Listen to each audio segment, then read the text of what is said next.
I'm a search and rescue officer for the U.S. Forest Service. I have some stories to tell. I wasn't sure where else to post these stories, so I figured I'd share them here. I've been an SR officer for a few years now, and along the way I've seen some things that I think you guys will be interested in. I have a pretty good track record for finding missing people. Most of the time they just wander off the path or slip down a small cliff and they can't find their way back. The majority of them have heard the old stay where you are thing and they don't wander far. But I've had 2 cases where that didn't happen.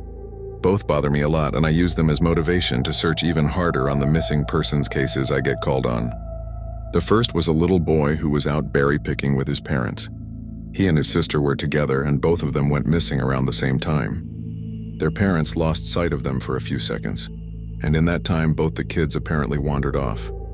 When their parents couldn't find them, they called us and we came out to search the area.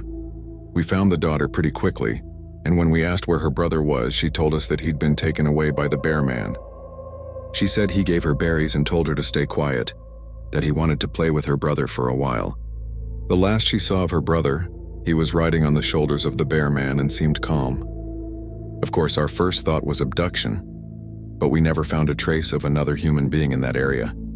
The little girl was also insistent that he wasn't a normal man, but that he was tall and covered in hair, like a bear, and that he had a weird face.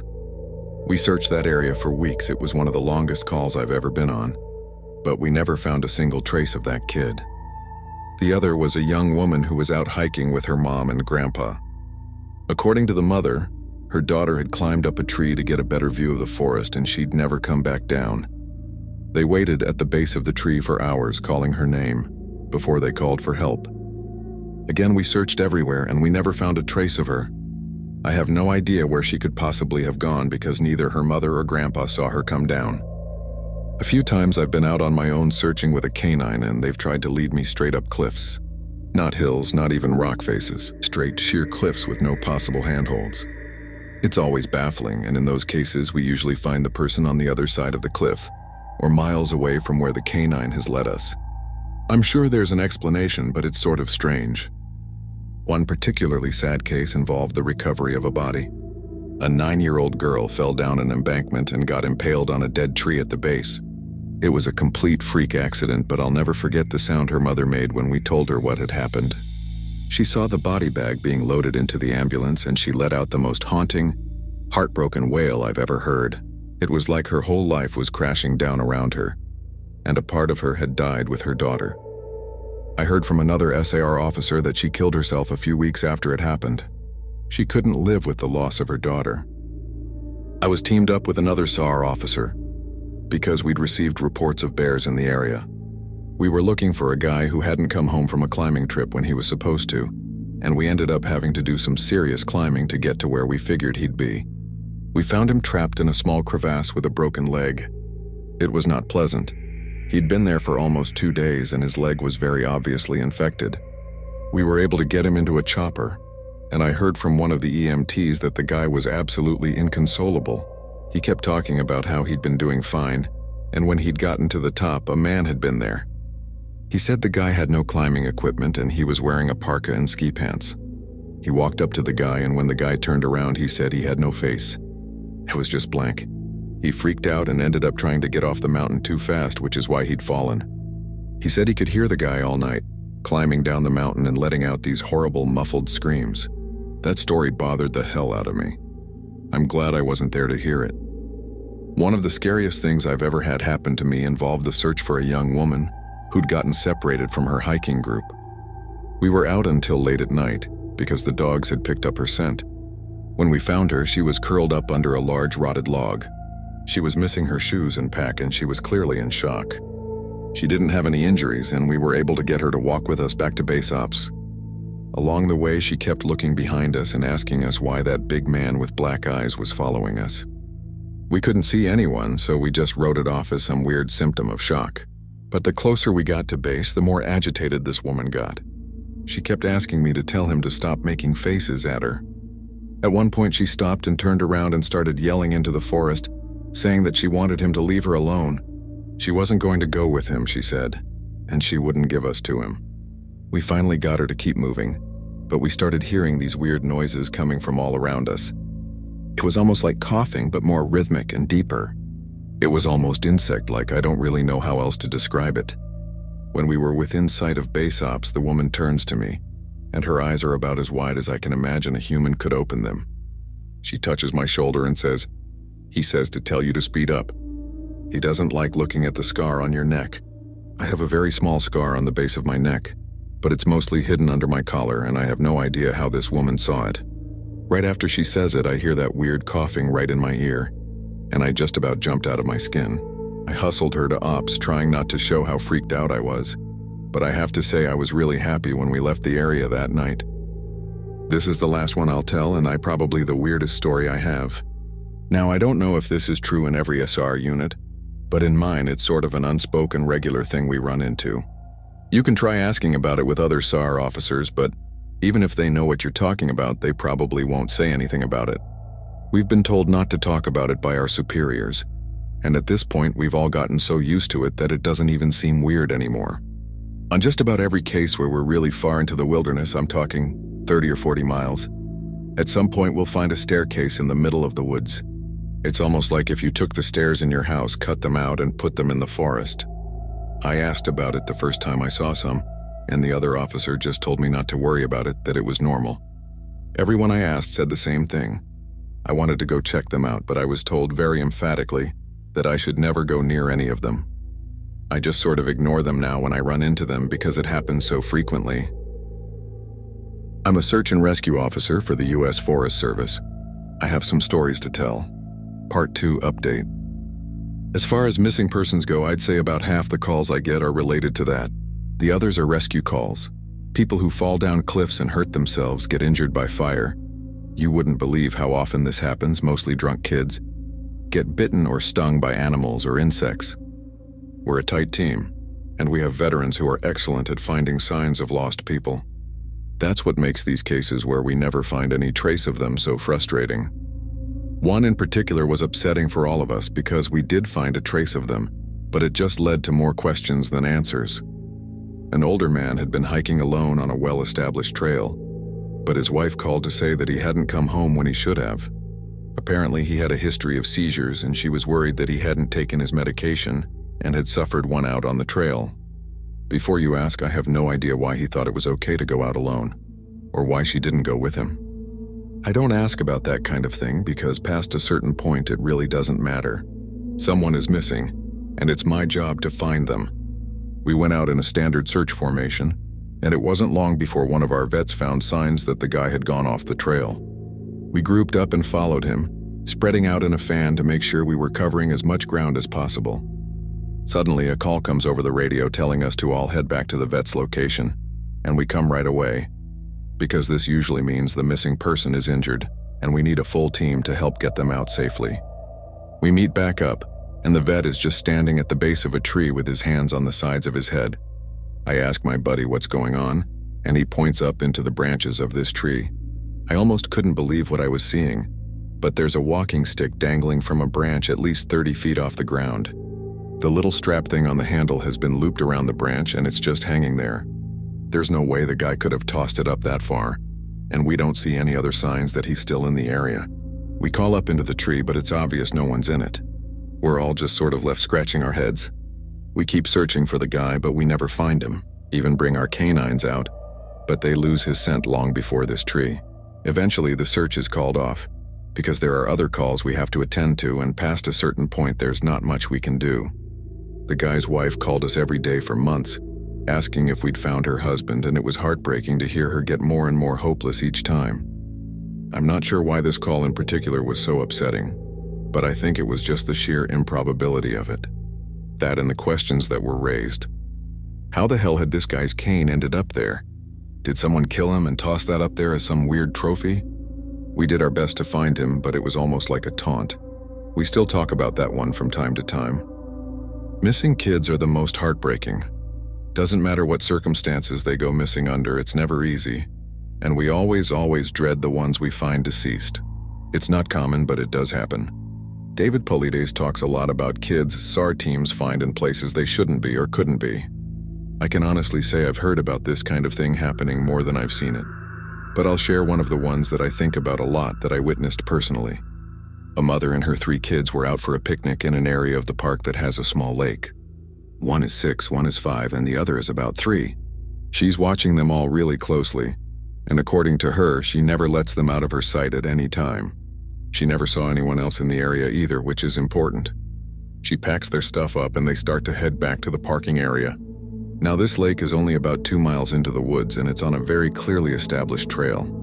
It's almost impossible to get lost getting from the parking area to it, unless you're deliberately going off the path like an imbecile.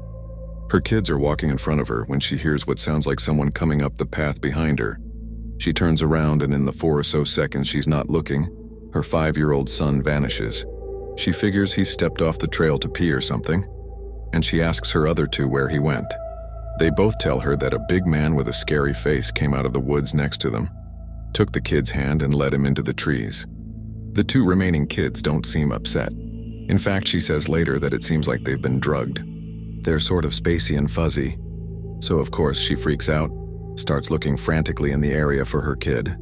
She's screaming his name and she says at one point she thinks she heard him answer her. Now obviously she can't go blindly running into the woods. She's got the other 2 kids, so she calls the police and they send us out immediately. We respond and we start the search for him.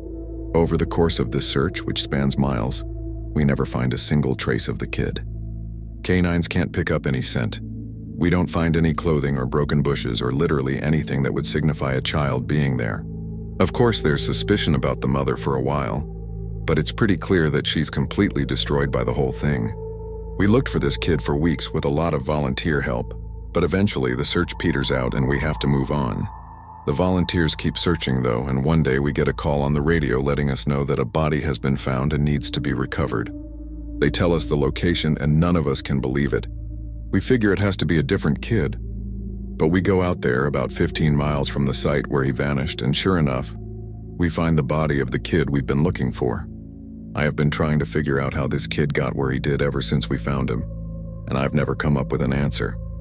A volunteer just happened to be in the area because he figured he might as well look in places no one else would think to, on the off chance the body had been dumped. He comes to the base of a tall rocky slope and halfway up he sees something. He looks through his binoculars and sure enough it's the body of a little boy, stuffed in a little opening in the rock. He recognizes the color of the kid's shirt, so he knows right away that it's the missing boy. That's when he calls it in and we're dispatched. It took us almost an hour to get his body down, and none of us could believe what we were seeing. Not only was this kid 15 miles from where he'd started, there was no possible way he could have gotten up there on his own. This slope is treacherous and it's hard even for us with our climbing gear. A 5-year-old boy had no way of getting up there, of that I'm certain. Not only that, but the kid doesn't have a scratch on him. His shoes are gone, but his feet aren't damaged or dirty, so it wasn't as if an animal dragged him up there. And from what we can tell, he hasn't been dead that long. He'd been out there over a month by that point, and it looked like he'd only been dead for at most a day or 2. The whole thing was unbelievably strange, and was one of the most disconcerting calls I've ever been on. We found out later that the coroner determined the kid had died from exposure. He'd frozen to death, probably late at night 2 days before we found him. There were no suspects and no answers. To date, it's one of the weirdest things I've ever seen. One of my first jobs as a trainee was a search op for a 4-year-old kid that had gotten separated from his mom. This was one of those cases where we knew we were going to find him, because the dogs were on a strong scent trail, and we saw clear signs that he was in the area. We ended up finding him in a berry patch about half a mile from where he'd been last seen. Kid wasn't even aware that he'd wandered that far. One of the vets brought him back, which I was glad for because I'm really not good with kids, and I find it hard to talk to them and keep them company. As my trainer and I are headed back, she decides to take me on a detour to show me one of the hot spots where we tend to find missing people. It's a natural dip in the land near a popular trail, and people will usually move downhill because it's easier.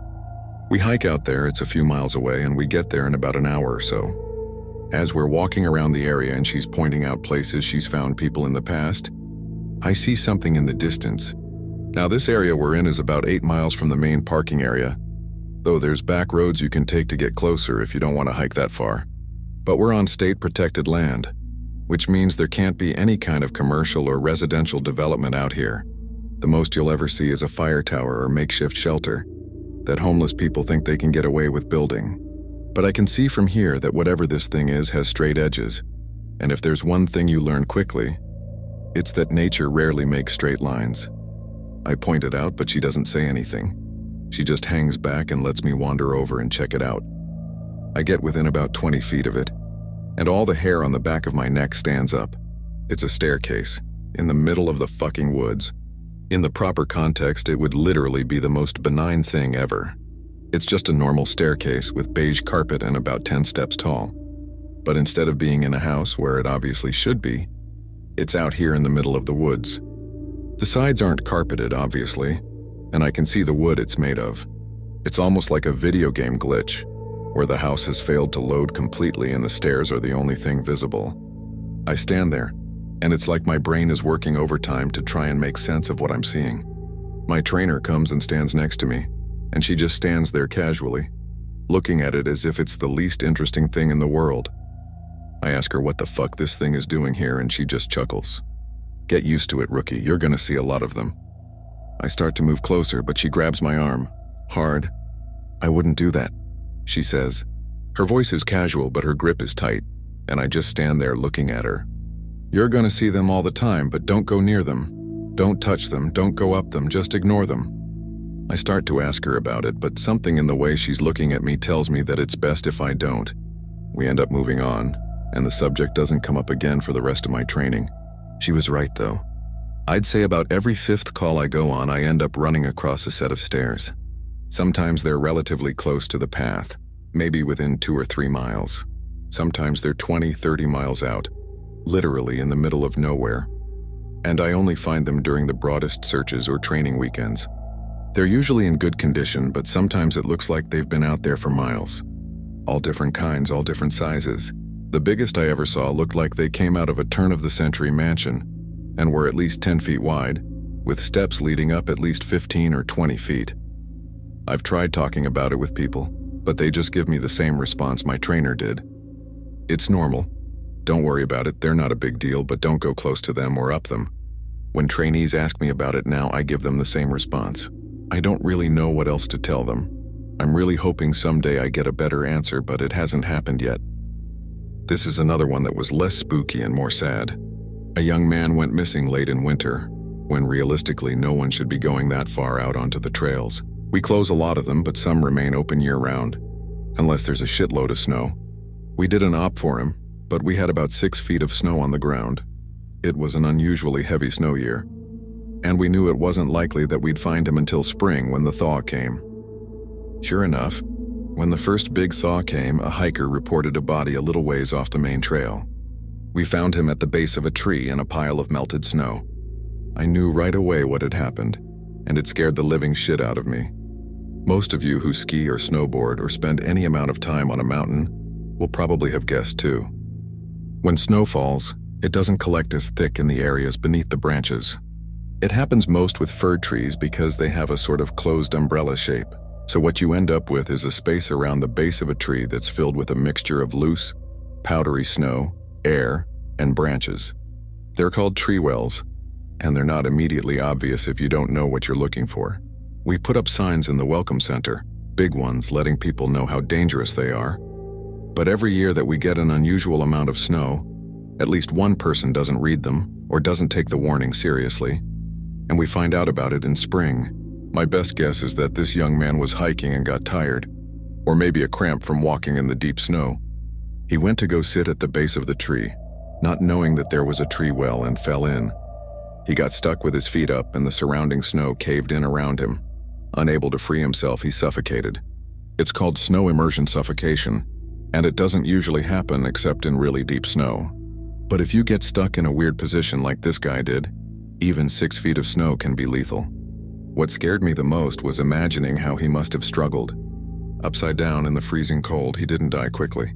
The snow would have formed a dense, heavy pile on top of him, and it would have been literally impossible to get out. As it got harder to breathe, he would have known what was happening. I can't even imagine what he was thinking in his last moments. A lot of my less outdoorsy friends want to know if I've ever seen the Goat Man while I've been out on calls. Unfortunately, or I guess fortunately, I've never had anything quite like that happen. I guess the closest was the whole black-eyed man thing, but I didn't see anything. However, there was one call where I had something kind of similar happen, but I'm not sure I'm willing to chalk it up to the goat man. We'd gotten a report that an older woman had fainted along one of the trails and needed assistance getting back down to the main area. We hike up to where she's at, and her husband is just beside himself. He runs, well, I guess more jogs to us and tells us that he was a little ways off the trail looking at something when his wife starts screaming behind him. He runs back to her and she's passed out on the trail. We get her on a backboard, and as we're getting her down to the welcome center, she comes to and starts screaming again. I calm her down and ask her what happened. I can't remember verbatim what she said, but essentially what happened was this. She'd been waiting for her husband when she started hearing this really strange sound. She said it sounded sort of like a cat, but it was off somehow and she couldn't quite figure out why. She went a little ahead to try and hear it better, and it sounded like it was coming closer. She said the closer it got, the more uneasy she was until she finally figured out what was wrong. I do remember this next part, because it was so weird that I don't think I could forget it if I tried. It wasn't a cat. It was a man saying the word meow over and over. Just meow, meow, meow. But it wasn't a man, it couldn't have been, because I've never heard a man make his voice buzz like that. I thought my hearing aid was going out, but it wasn't. I adjusted it and it still sounded all buzzy. It was awful. He was coming closer, but I couldn't see him. And the closer he got, the more scared I was. And the last thing I remember was a shape coming out of the trees. I guess that's when I fainted. Now obviously I'm a little perplexed as to why a guy would be out in the fucking woods chanting meow meow at people. So once we get down the mountain, I tell my superior that I'm gonna go search the area to see if I can find anything. He gives me the go-ahead and I grab a radio and hike back to where she fainted. I don't see anyone, so I keep going about a mile more, and when I head back, I go off the trail to see if I can figure out where she saw him coming from. It's almost sunset by this point, and I don't have any desire to be out at night alone, so I just sort of write it off and make a mental note to check it out again tomorrow. But as I'm headed back, I start to hear something in the distance. I stop and I call out for anyone in the immediate area to identify themselves. The sound didn't come closer or get louder, but it sounded exactly like a man saying meow meow in this really odd monotone. As comical as it makes it sound, it was almost like that guy on South Park with the electrolarynx, Ned. I go off the trail in the direction I think it's coming from, but I never seem to get closer. It's almost like it's coming from all directions. Eventually, it just sort of fades out, and I ended up going back to the welcome center. I didn't get any further reports like that, and even though I went back to that area, I never heard that exact sound again. I suppose it could have been some stupid kid out there fucking with people, but even I have to admit it was weird. If you want to hear the next parts of this search and rescue officer story, let me know in the comments. There's still more of the stories, and it only gets darker from here. And thank you guys for watching. Don't forget to like, comment, and subscribe for more stories.